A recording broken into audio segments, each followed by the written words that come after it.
Good morning friends, स्वागत है आपका आपके अपने YouTube channel study with Ravi Thakur पर। चलिए आज की द हिंदू एडिटोरियल वोकैबुलरी की शुरुआत करते हैं।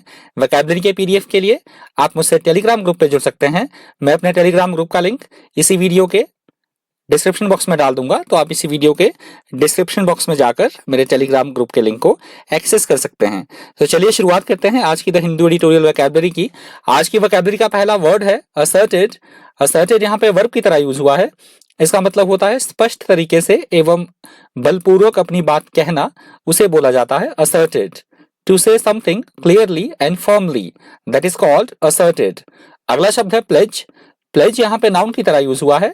इसका मतलब होता है किसी तरह का कोई ऑफिशियल वचन देना या सहमति जताना किसी बात के लिए, उसको बोला जाता है प्लेज।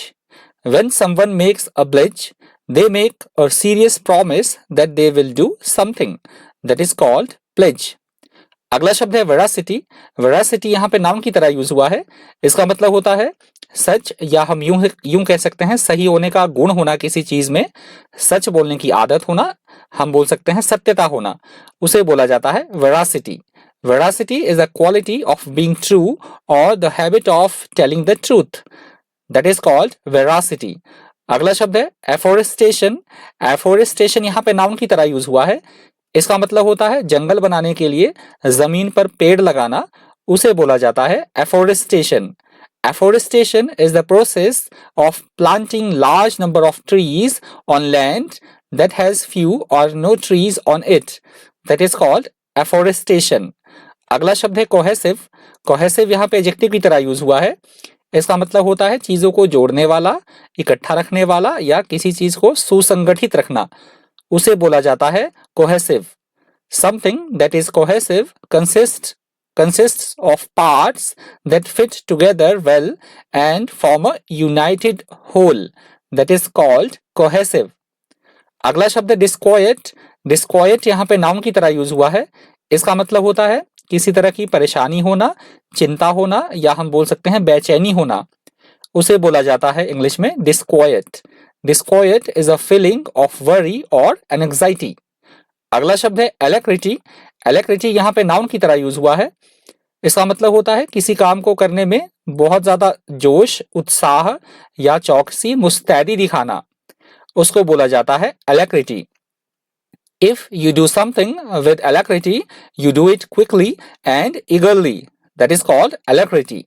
अगला शब्द है रिजेंटमेंट। रिजेंटमेंट यहाँ पे नाउन की तरह यूज हुआ है। इसका मतलब होता है अपनी नाराजगी जाहिर करना, खुशी, या फिर हम बोल सकते हैं क्रोध या गुस्सा जाहिर करना, उसे बोला जाता है इंग्लिश में resentment. Resentment is bitterness and anger that someone feels about something, that is called resentment. अगला शब्द है इनकोहियरेंस। इनकोहियरेंस यहाँ पे नाउन की तरह यूज हुआ है।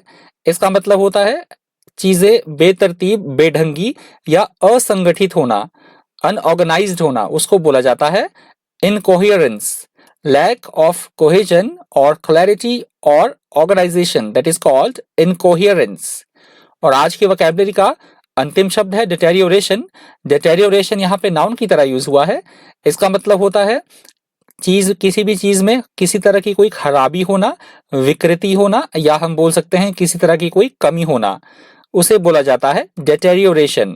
A symptom of reduced quality or strength, that is called deterioration.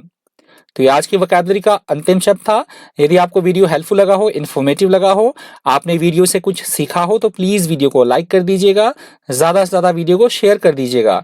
और अगर आप मेरे चैनल पे नए हैं तो चैनल को सब्सक्राइब करना बिल्कुल मत भूलिएगा। तो आज की द हिंदू एडिटोरियल वोकैबुलरी में इतना ही। Thank you, thanks for watching.